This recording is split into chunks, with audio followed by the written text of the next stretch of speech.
Good morning and welcome to BHC today. I'm Pastor Dave. Thank you for joining me. What will I do with Jesus? What will I do with Jesus? A question that Pilate asked those who were seeking to have Jesus crucified over 2,000 years ago. What will I do with Jesus? Here we are, 2024, and the question is still relevant. What will you do with Jesus? Folks who engage me in conversation regarding different moral issues, different social issues, I try as much as possible to direct them to this question. If I don't know where they stand in their relationship with Jesus, what about Jesus? What is the center point of your life? What is the focus from which you live and exist? What will you do with Jesus?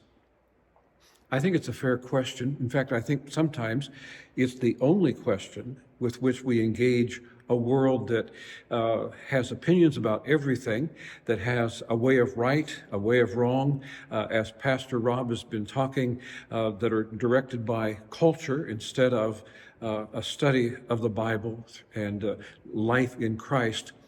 What will you do with Jesus? At the end of the day, that is the question.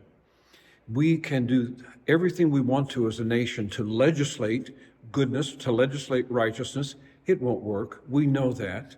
The Old Testament was filled with legislation, laws, and commandments, all that was perceived to be needed done in order for those living in those days to achieve goodness and righteousness. Didn't work. The only thing, the question remains, what do you do with Jesus? Jesus provides one thing, and one thing primarily, and that is the transformation of your heart and life. By faith in Christ, we receive him, and he changes everything. And sometimes, all the time really, he takes a lifetime in doing it, right up until the point we come to live with him face to face. What will you do with Jesus? A question that's pertinent and relevant in every circumstance of our life. And for 2024, when we're so driven about and torn by politics, the question remains, because we sometimes think that real change can come in a way that is by right decisions, a good moral code, and there's nothing wrong with a good moral code. But at the end of the day, Jesus offers us the transformation of our hearts and lives to make him more like him, that we can live an eternal and abundant life through him, not by the government, not by decisions, not by being taught by the universities as to what is right, what is wrong, or what is morally correct.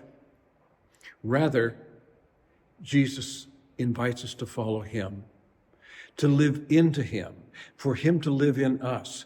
That's really the only thing we as people of faith have to talk about first and foremost, is Jesus Christ, him crucified, risen, and now alive in you, alive in me.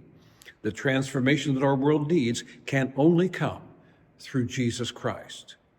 Lots of conversations take place, and we're all willing to talk about it, but at the end of the day, it's all about Jesus. It's all about Jesus.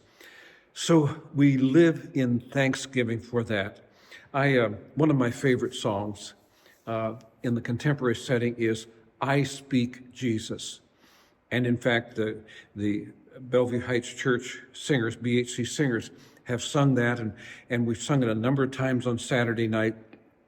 I speak Jesus.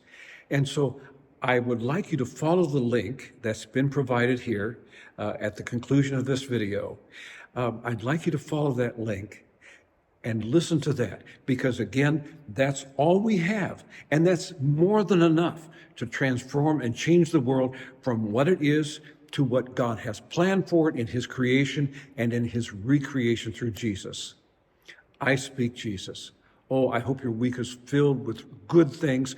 And again, Let's live into, let's abide in Jesus Christ as he makes us more like him. It's all we have, but it's more than enough to transform and change the world for eternity. Have a wonderful day. Now, I speak Jesus.